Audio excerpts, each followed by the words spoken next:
King James Bible. Those of us who are able to stand with us, please.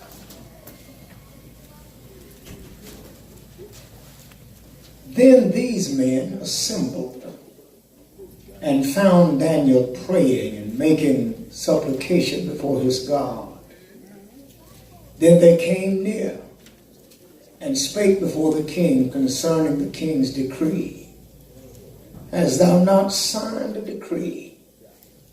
But every man that shall ask a petition of any god or man within 30 days, save of thee, O king, shall be cast into the den of lions. The king answered and said, the thing is true. According to the law of the Medes and of Persians, which altereth not.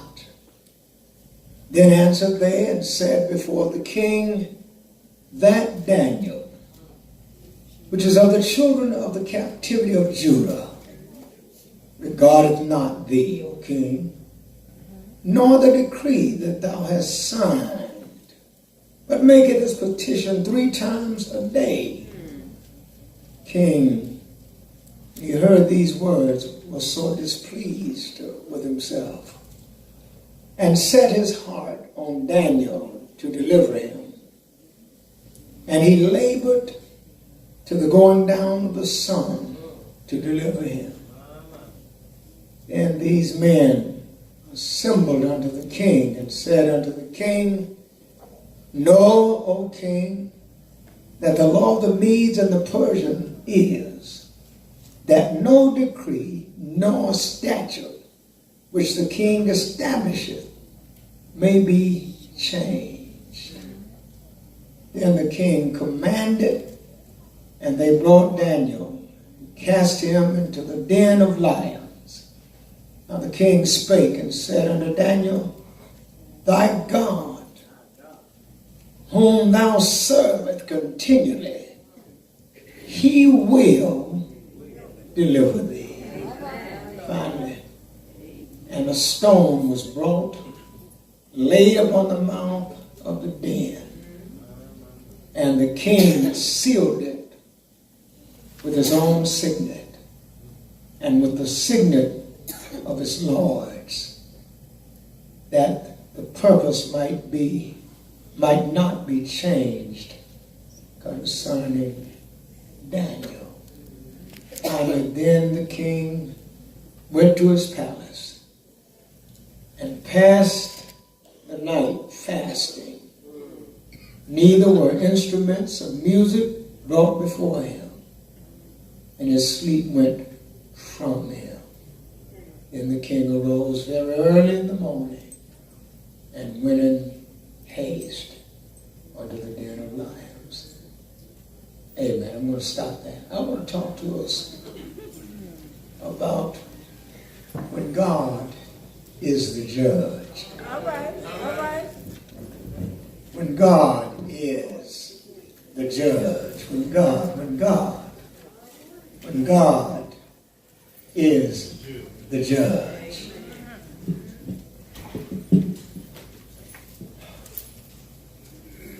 Over 43 years of preaching, I have visited Daniel on many occasions. Oh, yeah. But nothing captivates my mind as does the story of Daniel and his refusal to ignore his God. There is something special about Daniel. In those days, they were not talking about being born again. So I just consider this fact that Daniel had gone through a metamorphosis, a spiritual as well as a mental change concerning the Almighty God. In fact, Daniel had entered into a relationship with God where God knew him already, but he has come to know God as well. I want to park here momentarily because one of the sad commentaries of today's Christian is that we often park at joining a church and being baptized. that becomes the fullness of our salvation. But let me help us for just a moment. In order to be a good Christian, one has to step out on eternal growth, which means we intend to grow for the rest of our lives in our relationship with our Lord. What would a woman and man do if they went on the first date and decided on that date, not knowing anything about one another, they would be married? We have enough divorce now. Imagine a situation such as that. Well, what does it mean for a person to hear a sermon preached on a Sunday morning or at sundry times in revival and other meetings and come rushing down the aisle because of that powerful sermon of great magnetism that has drawn them into the arms of God for a moment? It was an irresistible moment. There was a voice calling in their spirit. They ran and became a part of the church and never returned to go back into the darkness of the world with no encouragement to seal the relationship. How long could they last as a Christian? The Bible tells us that Daniel was in constant communication with God.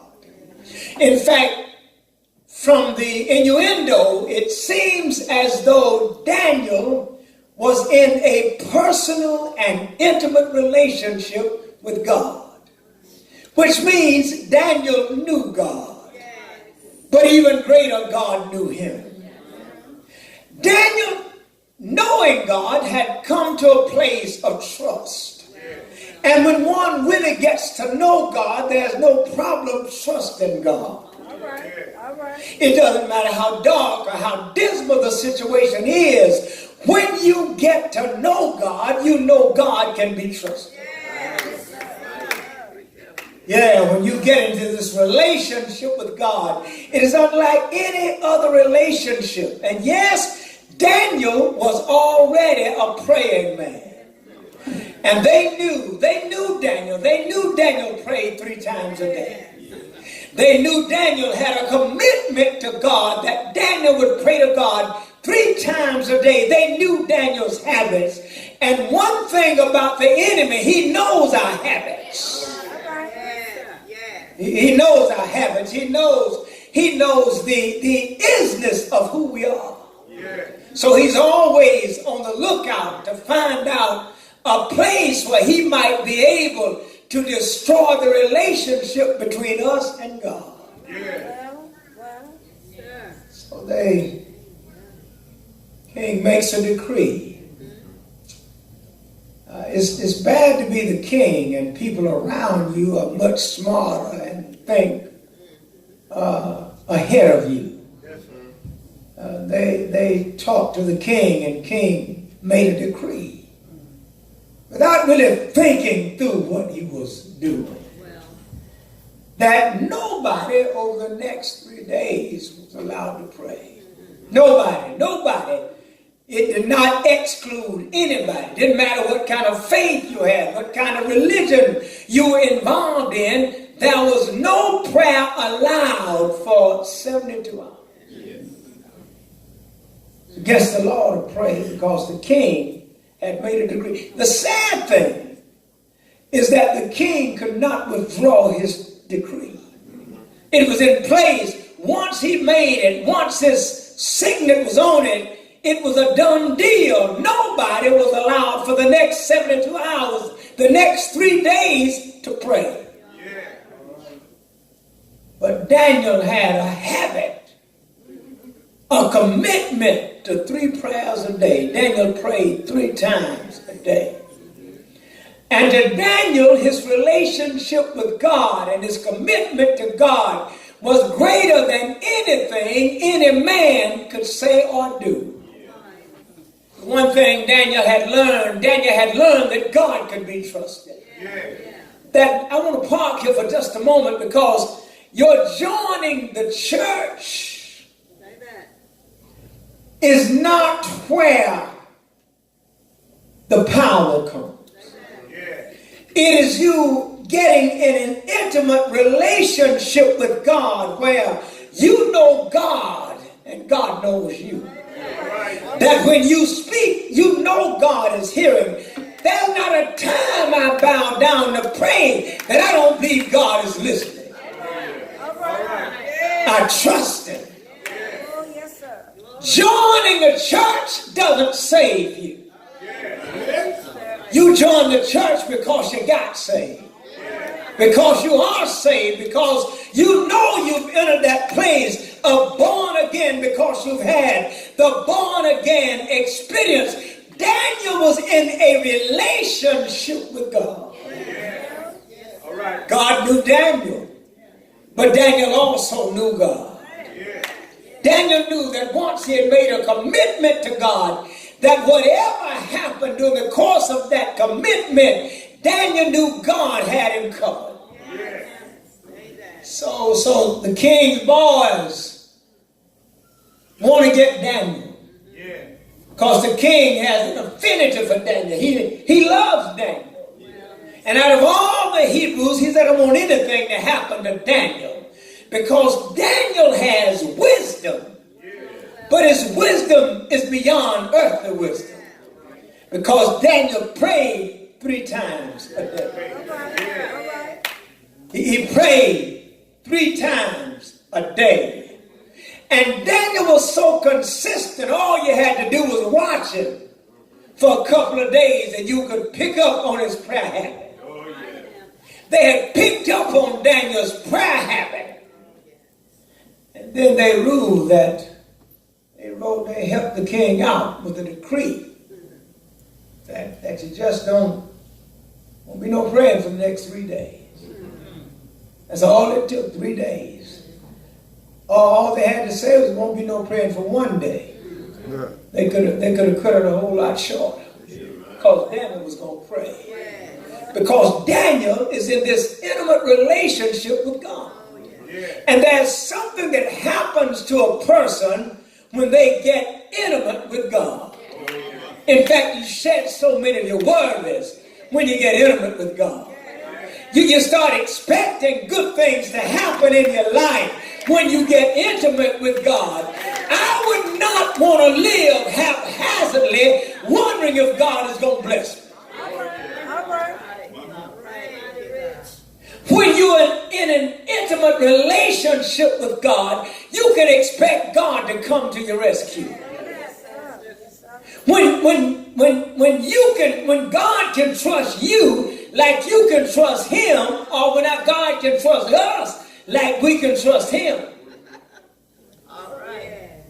it takes over our worries.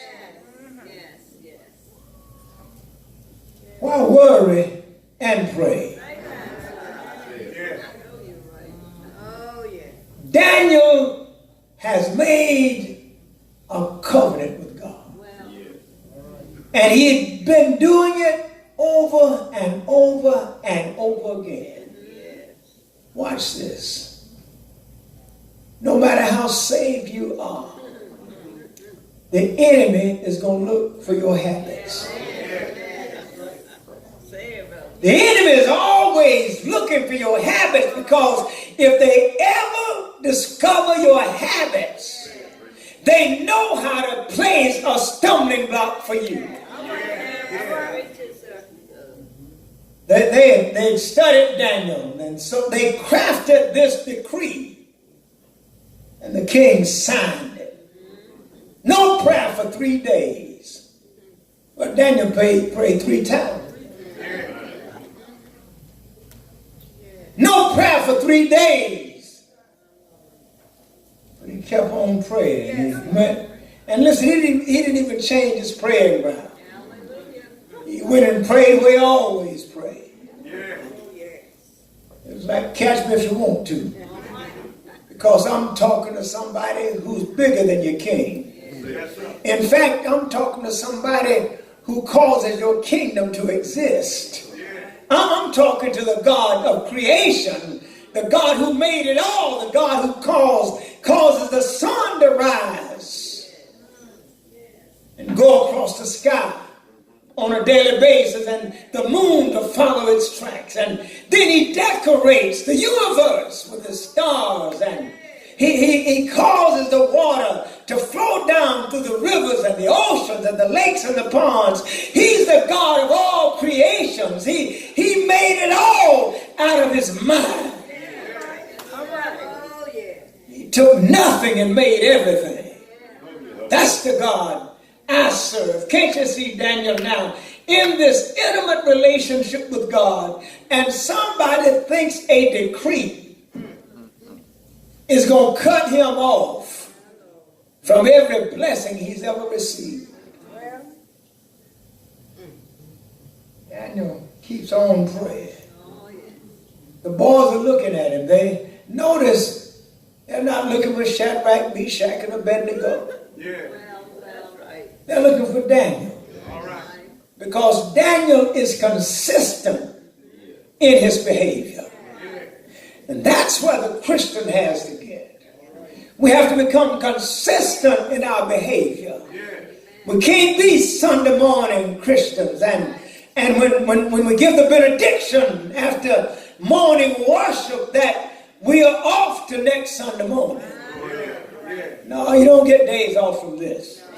You don't get days off from being born again. You don't get days off from being saved. You don't get days off from a commitment to a God that we made a covenant with when we joined his church. We don't get days off. We don't get minutes off. Daniel knew he didn't have 3 days. In fact, he was at the level in God where he didn't care. Because he knew that if they did something to his body, if they killed him, he was still in good standing. All right. See, stuff can never take the place of this godly relationship.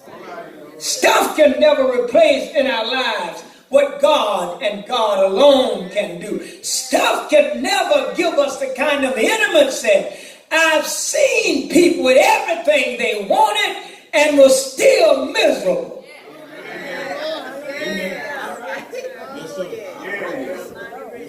I've seen rich people more miserable than the folk on the street corner.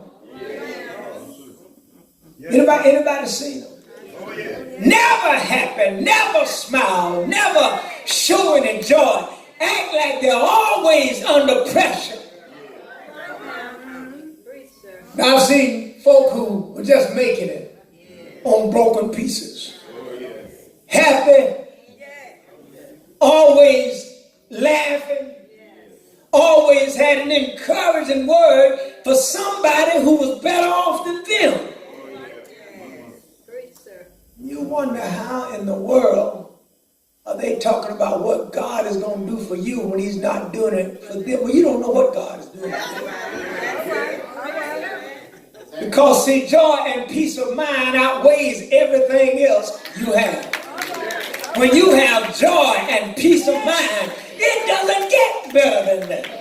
Amen. Daniel is in this relationship with God, and as far as Daniel is concerned, that is all he needs. When I'm done here, I'm going to be in his arms.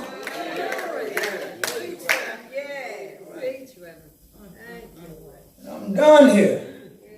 I'm going to be in his arms. Nobody's going to be able to take me out of that. So the boys get together, they go, King, you know, you signed this decree. Yeah. You know, Mom. And you know it's irrevocable.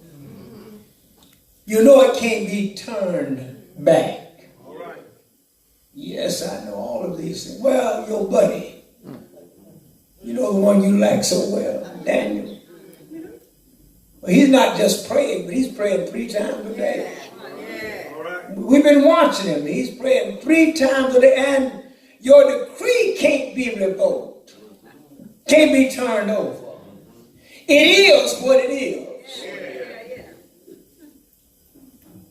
72 hours, 3 days. He wasn't supposed to be praying, but we catch him. He's doing it all the time. He's still praying 3 times a day. We know because we've been looking.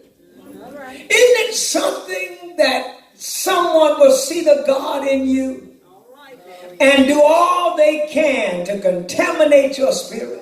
Isn't it something that people who don't even like you, you sit down at the table and they often to set you up with some kind of 100-proof stuff?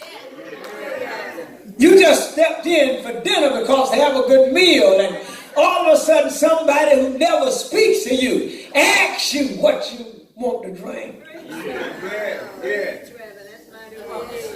Lemonade or some tea. All right. I thought you might want something a little stronger. I got something a little strong. I got the Lord.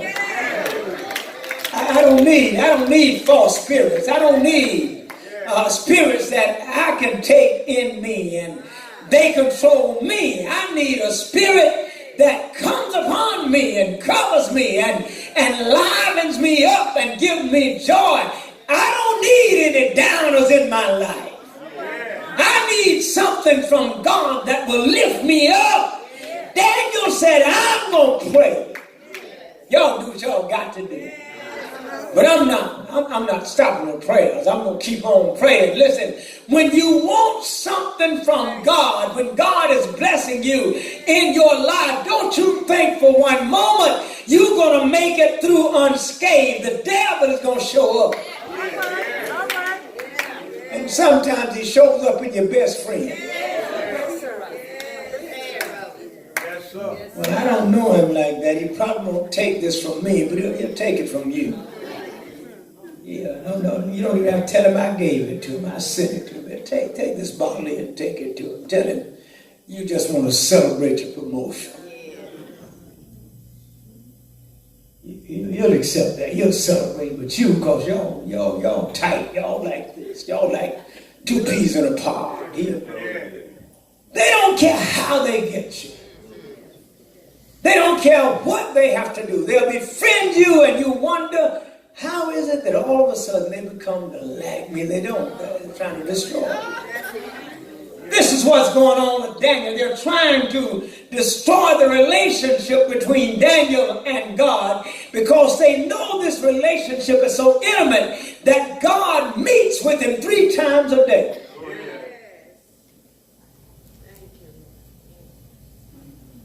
They assembled, found Daniel praying and making supplication before God. Came near and spake for the king concerning it. Now they got the king. They have a reluctant king. He's reluctant because he already knew Daniel was a godly man. Yes, sir. He's reluctant because he and Daniel have gotten into a good relationship with each other. Right.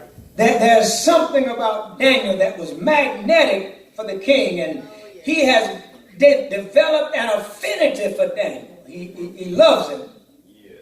And he's saddened by all of this stuff that is now coming this way. Okay? He shall be cast into the den of lions. King answered and said, the thing is true. According to the law, the Medes and the Persians, which altereth not. Can you imagine a friend that you've developed a love for? Now you have to be the one to sign a decree. An irrevocable decree. Something that cannot be overturned by man. And here your buddy is, your friend, the one that you've enjoyed sharing time with. You all have talked and have enjoyed one another's company. But all of a sudden, some of the boys caught you praying. Yeah. Praying, not robbing a bank, not stealing out of a store, not jacking somebody's car, but praying. All you did was pray. And all God did was answer your prayer. And all of a sudden you become an enemy of the state for praying. For praying, for praying. You become an enemy of the state for praying. Here Daniel is. Here Daniel is. He's already locked up. He's already under lock and key. And now praying is a problem for him. Yeah. King, when he heard these words, so displeased with himself. Listen, not with Daniel. He was displeased with himself. Yeah. He realized that he had been muzzled into pulling off a trick because they knew Daniel was going to pray every day. They knew if they could get the king to sign a decree that there would be no prayers for 3 days, they would have Daniel, because they knew to stay on target where Daniel was. We can get him because he's going to pray. And he's going to pray 3 times a day. It's 3 of us, we got 3 watches. We can watch him for every period of the day. He won't rest. There'll be no off time for him. Yeah. He's going to have to pray when one of us is looking. Yeah. And inasmuch as he prays 3 times a day, it's possible that we can get 3 different charges against him. Yeah. Prayer 1, 2, and 3. Yeah. With that kind of evidence, we take it really out of the hands of the king. Yeah. Because the king is committed to the rule of law. The law is that no one over these next days will be praying. Yeah. If so, we're going to cast them into a den of hungry lions. Yes, imagine just for praying that you're going to be punished with the punishment not just of death. When we start thinking of electric chairs and gas chambers, we start thinking of the worst. Yeah. But can you imagine being taken out by hungry lions? Can you imagine being muzzled to death by hungry lions? When you know you're going to die, and you know you're going to die a painful death, because you're going to be consumed by hungry lions. These men assembled unto the king and said to the king, "Know, O king, that the law of the Medes and Persians is that no decree nor statute which the king establishes may be changed." Right. King, we got you now. There's nothing you can do about Daniel, because you've signed the decree and it cannot be changed. King commanded, and they brought Daniel, cast him into the den of lions. Now the king spake, said to Daniel, "Watch this. This is where he got me." King said, "I can't do nothing about it. I'm not able to turn it over. But Daniel, I've been around you enough. I know from hearing you that the words you've been given, the preaching you've been doing, the teaching you have been doing. I know one thing. Thy God, whom thou servest continually, he will deliver thee." Watch this. Daniel has gotten a convert. Daniel has convinced the king that his God is real. Daniel has put the king in a position where the king also has no other place to turn but to the Almighty God. And I imagine that over the time that he and Daniel have spent together, and over the time that he and Daniel has been in a prayer session where Daniel was praying, he had heard Daniel pray enough to know how to talk issues over with God. It would behoove every parent to let their children hear them pray every now and then. It would grow them into a sense of what prayer really is. Here's a king who was in charge of a heathen nation, but had acquired a friend that was godly and was called by God. He had called himself into a relationship with this Daniel who prayed 3 times a day. And what he had seen was God working with Daniel. He had watched God take care of Daniel. He had watched God take care of his people because of the prayers of Daniel. So when he comes down to visit Daniel, this is unusual for the king. King never went to visit folk who were on the lock and key. He never worried about anyone who was on their way to the death chamber. He never even bothered to give it a second thought. But with Daniel, the king had to visit Daniel, had to talk with Daniel. I can hear him now saying, Daniel, you know I love you. Daniel, you know we're friends. You know I'd do anything for you. But they caught me at a moment when I wasn't thinking. They caught me at a moment when I was out of my mind. They caught me at a moment when I didn't realize what was happening until after it was done. Daniel, they tricked me into signing a decree that would last long enough for the lions to get you. But Daniel, I've been listening to you preach, and I've heard your voice go through some changes while you talk to your God. I've witnessed the countenance of your face when you talk to God. I heard the changes in your voice when you talk to your God.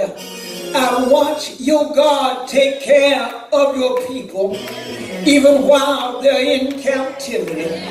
The things that would have happened to them under their own conditions, they would have been died, many of them a long time ago.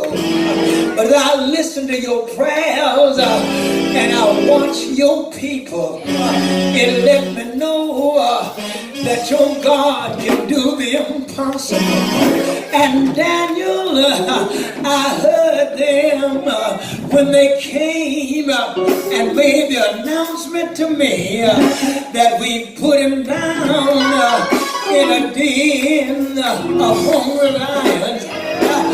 And you've already signed an irrevocable decree. You've already fixed it so that Daniel can never get out of this situation. But I can hear the king saying, Daniel, I've heard you pray. Daniel, I've heard you talk to your God. Oh, Daniel, I've seen your God answer your prayer. Though my hands are tied and I can't do a thing for you, the God you serve will deliver you from the mouth of these hungry lions. All night long in the lion's den. All night long in the midst of hungry lions. All night long the lions couldn't come up with an appetite to consume Daniel. He watched them all night long. Never got a taste to consume Daniel. All night long he watched over them. All night long Daniel just laid at rest. I want to tell you, on my way out of here, it doesn't matter what the enemy does, as long as you're on the Lord's side, God will, don't excuse me, God will,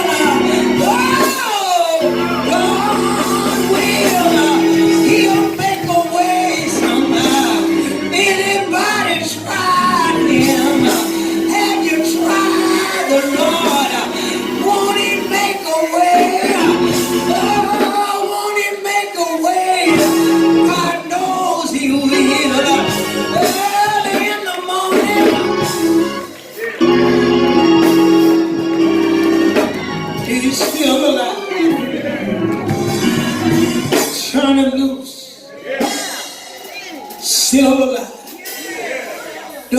matter where your lions are, God can lock their jaws.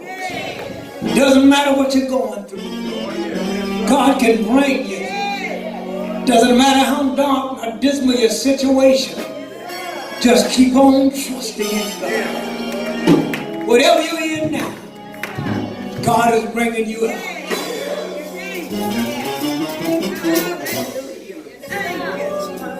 This Daniel had a habit of praying 3 times a day. This Daniel had a trust in God that was beyond the average person.